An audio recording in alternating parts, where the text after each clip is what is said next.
see us. Happy New Year. Happy New Year.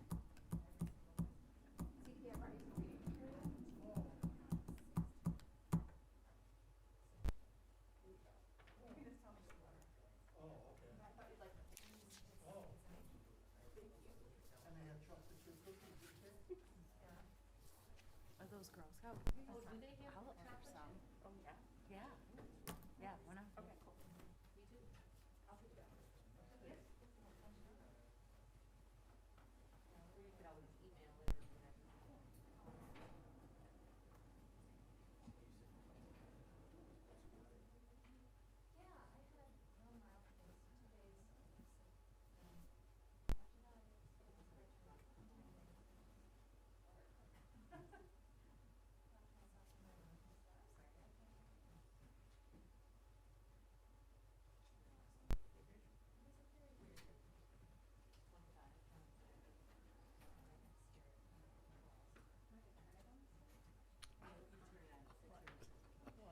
Was I was drumming, which I do a lot. Okay.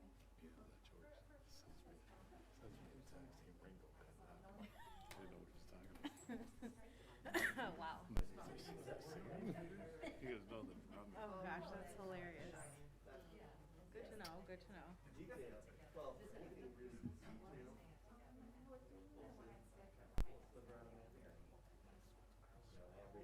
Cute.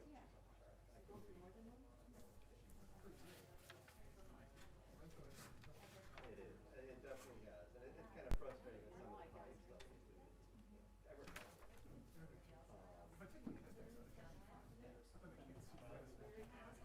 Terry? But it's amazing with like the detail stuff.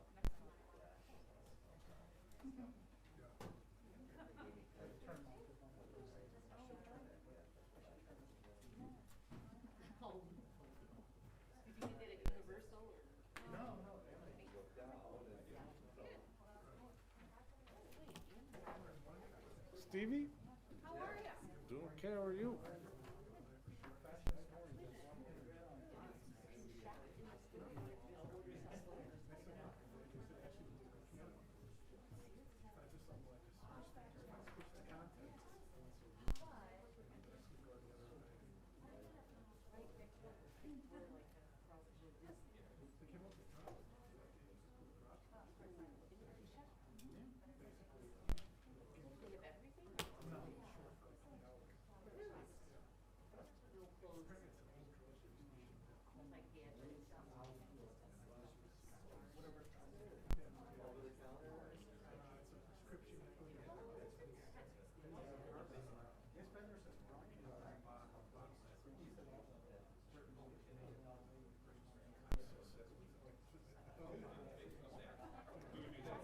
If you're interested, this is something, gave it to me, might have been one of the police officers. So, same situation in Oak Park, same people, everything.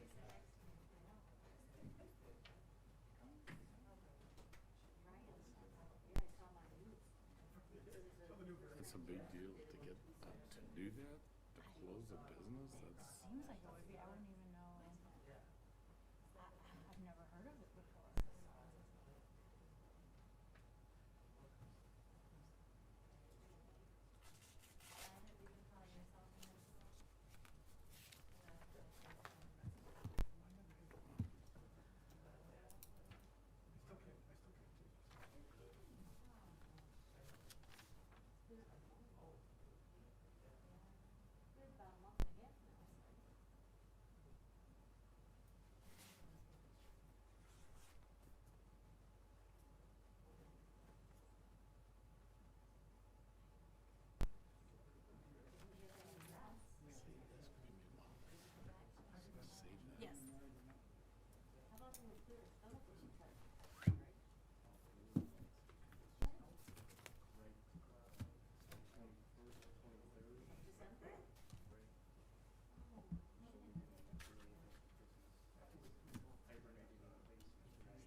little bit of both because they went here on Broadway. Who would have thought they've been in top so far?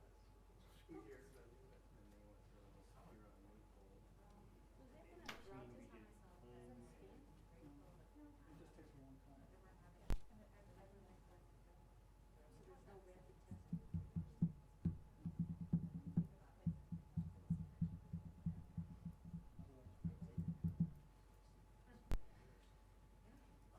We're going to get started. If everyone can turn on their microphones, please.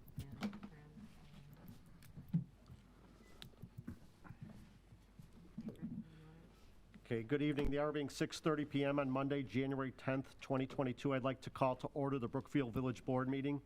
Would everyone please join me in a pledge of allegiance?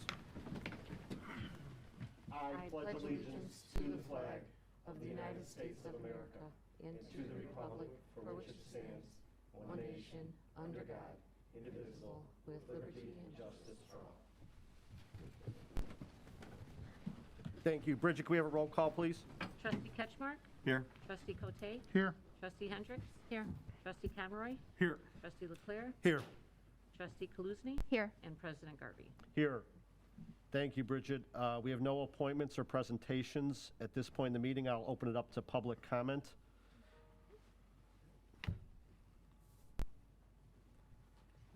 Good evening. Good evening. Carl Sokol, pastor, Compassion United Methodist Church, 9210 Broadway here in Brookfield.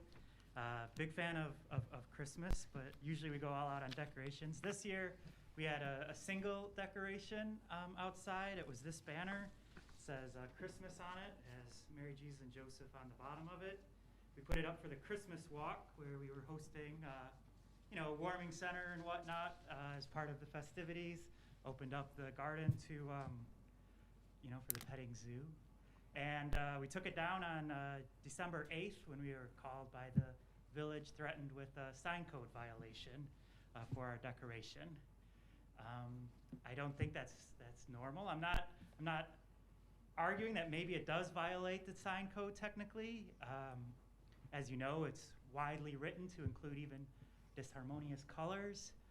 And I'm not even against the vigorous application of the sign code. I think that Brookfield would do well to enforce the sign code a little bit more on our vape shops and liquor stores and bars and whatnot. I'm just against a non-fair and universal application of the sign code. And I feel like that's what's happened here. My suspicion is that nobody else got a phone call that their Christmas decorations violated the sign code. Is there an estimate if there were? How many people? I feel like if there were 5 people, there would be 4 other people here speaking.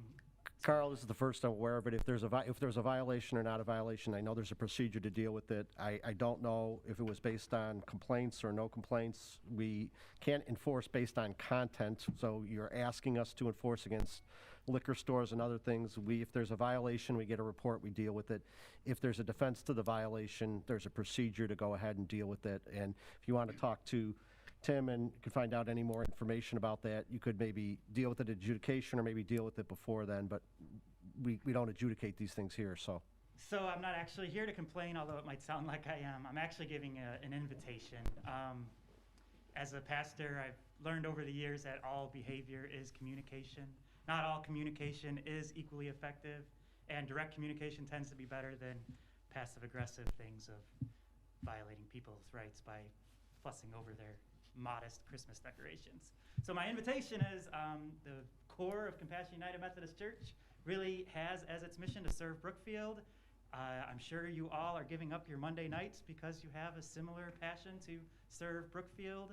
I'm just saying that my door is open, my email is available, my phone number is available. Maybe there's other ways we could think of common ground of how we could share in a common mission and not have what's a pattern of just quarterly petty things like this. Thank you. Thank you, Carl. Anyone on my left side? Okay, hearing none, we'll move on to reports of special committees. Trustee Cote, please. Happy New Year. As there was not a meeting on December 23rd, I want to remind everybody that this warrant is containing everything going all the way back to the December 13th warrant. So I would like to make a motion to approve corporate warrant dated January 2022, in the amount of $4,639,148.62. Second. The motion was made by trustee Cote, second by trustee Hendricks. Any highlights or anything you want to There point? are, yeah, we had our annual bond payments as a part of this. So we had bond payments for 450, 220, 315, 760, and 947,000. And that made up the most of this. Now, this did cover up 2 months, so you also had salaries that covered for both warrants. That's it. Thank you. Any questions or comments from the board about the warrant? Okay, we have a motion, a second. We have a roll call, please. Trustee Ketchmark? Aye. Trustee Cote? Aye. Trustee Hendricks? Aye. Trustee Conroy? Aye. Trustee LeClere? Aye. And Trustee Kaluzny? Aye. Motion passes. In regards to DPW, first of all, please take a picture of the snow parking signs on your street. As you are aware, parking restrictions, when there is at least 2 inches of snow, are in effect. The streets division were kept busy with the snowfall that we recently had, and they're also out there filling potholes. Our water division today had to repair a main break on the 9500 block of Monroe, and they also repaired 5 other leaks found from the recent leak detection that we did in the fall. The forestry division has been removing the hanging baskets to be brought to the nurseries in preparation for the spring, and they began the Christmas decoration removal and the banner switch outs. In regards to the library, power for the transformer, which will power the lights in the new parking lot, is expected to be commissioned on January 20th. We expect to have another chance to order pavers come this spring, so please check the library website if you wish to do that. And check out their website for all their available upcoming events and classes. During this time, the holiday season is over. I would like to touch base that if you know somebody who is struggling or in need of help, please call 1-800-273-8255, or you can text to 838-255. If you know a veteran who is in need or is struggling, PTSD is real. Please contact the VFW at 708-485-9670, or stop by anytime between Tuesday and Sunday after 4 p.m., or contact me directly, and I'll be more than happy to put you in touch with the right people. And that concludes my report. Thank you very much, Trustee Cote. Trustee Conroy, Chamber of Commerce, please. Yes, the Chamber of Commerce was supposed to meet today. However, due to a number of conflicts amongst the directors, that meeting has been postponed until next Monday, the 17th. I did give a call to Chuck Hitzman, who is the chair of the Senior Social that is coming up next month. That's an event between coordination with the Chamber of Commerce as well as Brookfield Aging Well. I did ask Chuck just if that was still going forward. He indicated that it was. It is planned for Sunday the 13th in the early afternoon. He said the formal announcements will be coming out within the next week. But the plan is still to have it in person and without any food or beverages. It's going to be largely a bingo event. So I just wanted to pass that on that as of right now, that event still is going to take place. Beyond that, just wanted to comment as far as just anecdotally spoke with a couple of the different bars and restaurant owners in town regarding the new vaccination requirements. Most were happy that they're still open. There is some concern that this being as close as we are to DuPage County, that we might be losing some business to DuPage County. They said it was difficult to tell. Just January is traditionally their slowest month, given the holidays, and then on top of the Omicron spike, and then on top of that, a lot of people celebrating or honoring Dry January, which is a recent phenomena where someone thought it'd be a good idea to take the longest, coldest month and make it more miserable by not drinking for the entire month. So that's somehow gaining traction and is impacting. So it's a tough month for the bar and restaurant owners. So if you get a chance, please feel free to try to honor some of those establishments or frequent those establishments with some takeout orders if you don't want to go in person. And that concludes my report. Thank you, Trustee Conroy. When you mentioned that date, it struck me, I'm sure they know that Super Bowl Sunday that they've scheduled the Valentine's Social for, but yeah, I think it's going to be since the Bears are probably not going to make it, it might help with the crowd. So, but yeah, I think it'll be early afternoon, so hopefully it'll be wrapped up by the time kickoff starts. Okay. Thank you, Trustee Conroy. Trustee Hendricks, Planning and Zoning. There was no December meeting, so I have no report.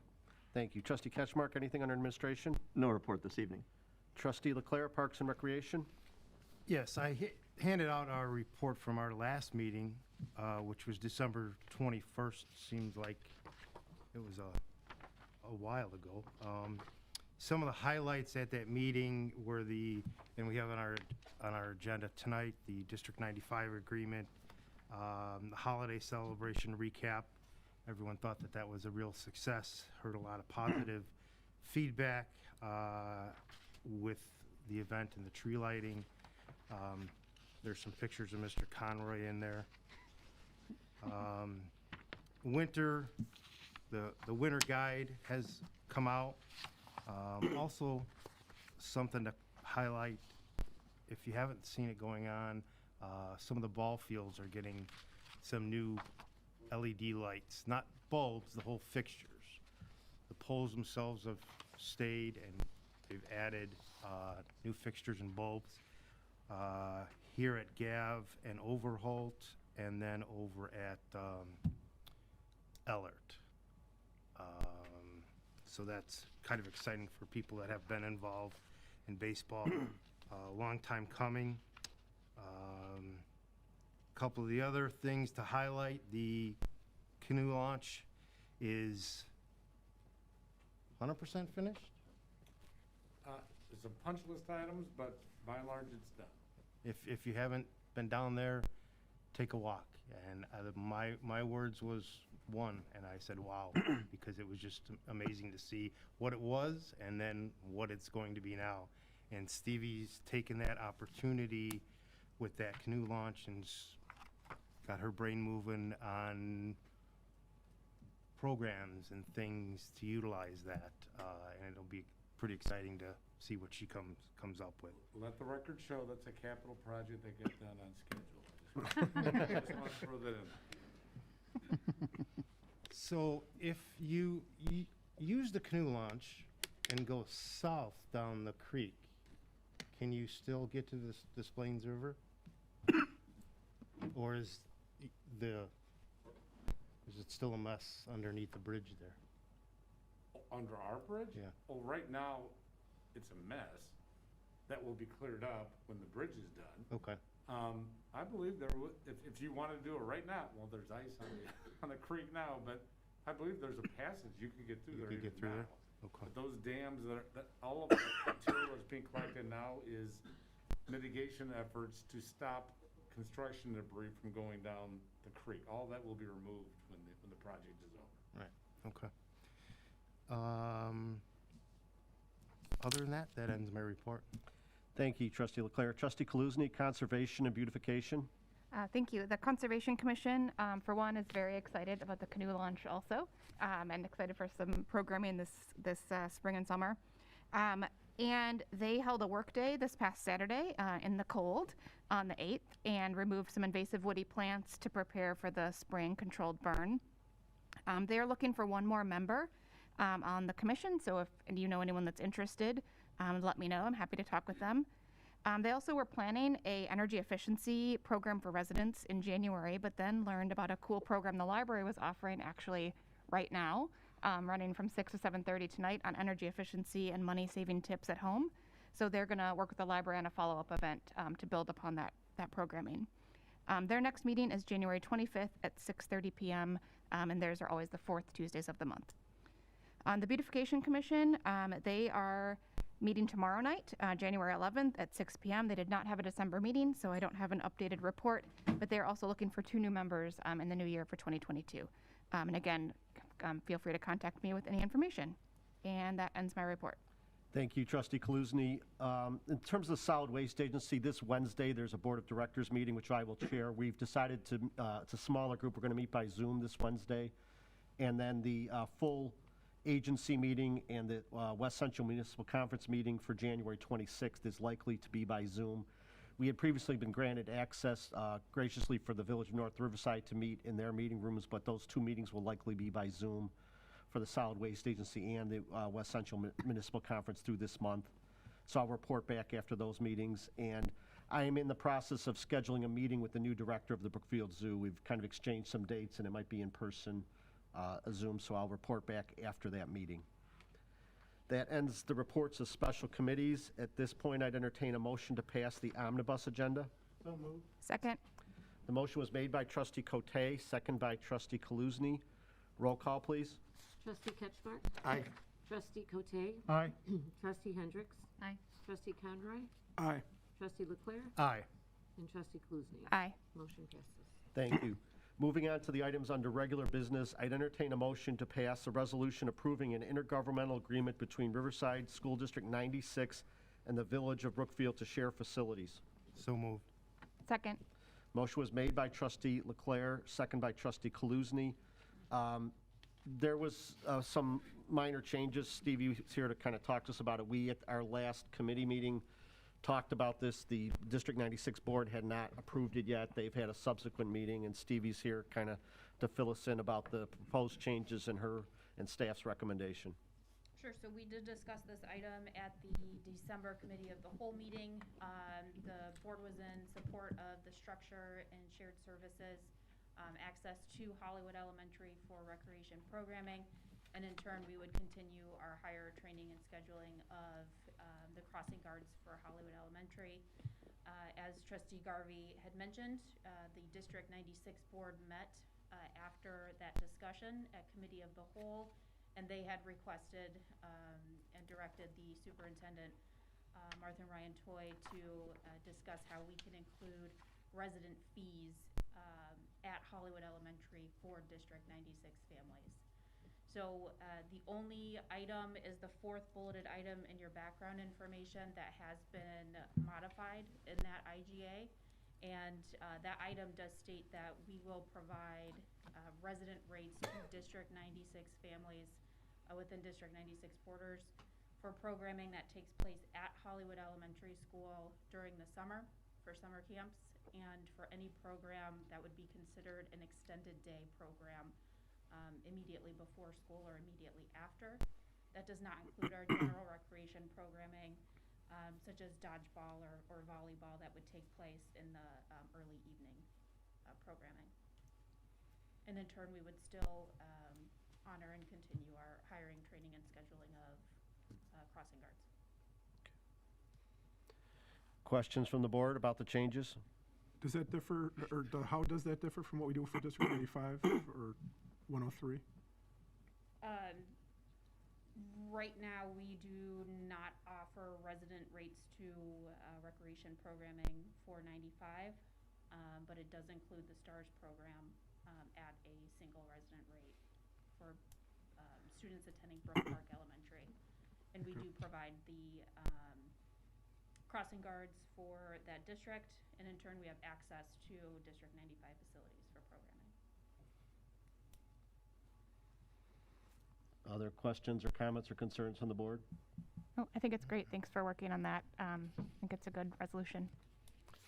And you don't anticipate a significant economic impact by allowing the resident fees for the programs that will be at District 96 at the school? We do not. We anticipate much more benefit from access to the space than impacted by resident fees. Okay. Anybody else? All right, thank you very much, Stevie. All right, we have a motion and a second. Roll call, please. Trustee Ketchmark? Aye. Trustee Cote? Aye. Trustee Hendricks? Aye. Trustee Conroy? Aye. Trustee LeClere? Aye. Trustee Kaluzny? Aye. Motion passes. Okay. And I want to thank staff, Tim, Stevie, the District 96 board. This is another opportunity where we've had kind of to work together and kind of share services and share facilities and protect the kids on the way to school. So it's just another great example of intergovernmental cooperation. So we appreciate working with District 96, and we look forward to kind of expanding our programs and making things more available in that area. So thank you to everyone involved. I know it took some work and some time, so just the logistics of meetings in this day and age was kind of tough, but I know Tim attended several meetings, so, and Stevie did too, so thank you very much. All right, manager's report, Tim? Thank you, President Garvey, and just to reiterate your comments, I do think that it's a very good conclusion. I'm glad the board supports this. I am anticipating the District 96 board approve it. It really is what we should have been doing what every government should be doing every day, day in, day out, year in, year out. So I'm hopeful that this will lead to further, whether it's with District 96 or any other governmental body that serves Brookfield. It just makes sense. It's the way we should be operating. So thank you very much for that. 2 quick items. Again, tonight is the first board meeting that we are televising. So hopefully all the millions of people at home are watching this proceedings. Please bear with us if you're either here in person or at home. We are learning. Our staff person that was going to be the point person on this unfortunately left our employees. So George DeSacco, our assistant village manager, is in the control room right now running the show. And so I'm sure it's gonna be fabulous, but please just let us work out our growing pains. We know there's some audio issues in this room with the microphones. We're not sure why. I just discovered tonight, but I've been told the broadcast of the audio is really good and coming through on the mic. So bear with us. We're going to get through it, but it'll get better every broadcast, I promise. And people will still have time to tune into the national championship game, Georgia? Well, that's up to you. Georgia. How long, that starts in 10 minutes. This is So the pregame show for Georgia, Alabama, so. It really is not going to matter because Alabama's going to probably get the floor with that. We'll see. The only other item I alluded to in capital projects, there's been really no activity that anyone has seen relative to our lovely bridge outside. The good news is that starting this week, we should see some progress. As I reported, I think at the last board meeting, all parties have been in agreement with the open cutting approach to the creek in order to relocate our water main, which is all necessary for the work to continue, for the demolition work to continue on the existing bridge and construction to start on the new bridge. Everyone's approved it. We're hoping that the contractor will start mobilizing out this week, and weather dependent, work should actually start beginning on cutting the creek next week. The only fly in the ointment, and I should knock on wood, is if we get a heavy rainfall or heavy snowfall that creates too much water rushing, because they would literally, what they're gonna be doing is blocking and damming off half the creek at a time, and all the water that would normally flow under that area has to be pumped around the work area. And so the only problem that could develop is if there's too much water coming down the creek, they can't pump it out. So if the weather, cold weather shouldn't matter, so if it's cold, that's fine. What we really don't want is heavy rain, heavy snow. That work, like I said, should commence starting next week. And as soon as they're done, I understand that's about a 2-week process, then the demolition work can continue. And come spring, Lori will be back out here and the bridge will hopefully start being constructed again. And I'm not sure exactly once, because I know the next question will be, well, when they start construction, when will it be over? We don't have a firm answer on that, but it'll be several months. I'm hopeful in early summer, if all things go well, this bridge will be open, hopefully for the 4th of July parade. So we will be able to utilize it for that. Can the demolition work proceed in the winter? I mean, Yes. so after they finish this, the rerouting, they can? Yes, the delay right now is not winter delays, it's not weather delays, it's relocating this water main. As I think I reported last meeting, ComEd is cooperating with us. We're hopeful that the overhead lines, they're going to be using this conduit that we're gonna be installing. For the water main, they're gonna be using that conduit, putting in their own conduit for their power lines and paying a portion of the cost. So it's really, speaking of intergovernmental cooperation, I want to keep knocking on wood because I want to jinx myself, but it has been an example of working together to find an optimal solution. So we'll be getting rid of some power lines, getting rid of some poles, overhead lines, and the visual obstruction of that. As I understand, the demo work really should not be affected by cold, ice, and snow. Very good. Anything else? That is it. Okay. Tim, was there, I believe in December, we had a developers conference or a workshop. Is there anything you can comment to that, or what that was about, or if there was any? We had a staff met with a group from Regional Transportation. the regional Authority, RTA. Urban Land Institute. An Urban Land Institute. Mike Schwartz, our previous community development director, had gotten an agreement with them. So we met with them. It was a staff level meeting. We have not received any report from them yet, but you will be getting that when we get the report. Okay. Any other questions to Tim at this point? Okay, hearing no further questions, at this point, I would entertain a motion to adjourn the village board meeting at 6:54 PM. So moved. Second. The motion to adjourn was made by trustee Cote, second by trustee LeClere. Roll call, please. Trustee Ketchmark? Aye. Trustee Cote? Aye. Trustee Hendricks? Aye. Trustee Conroy? Aye. Trustee LeClere? Aye. Trustee Kaluzny? Aye. Motion passes. Okay, the board meeting's adjourned at 6:54. We do need to take a 5-minute recess so we can set up the stream for the committee of the whole meeting. So we will reconvene at 7 o'clock. Thank you.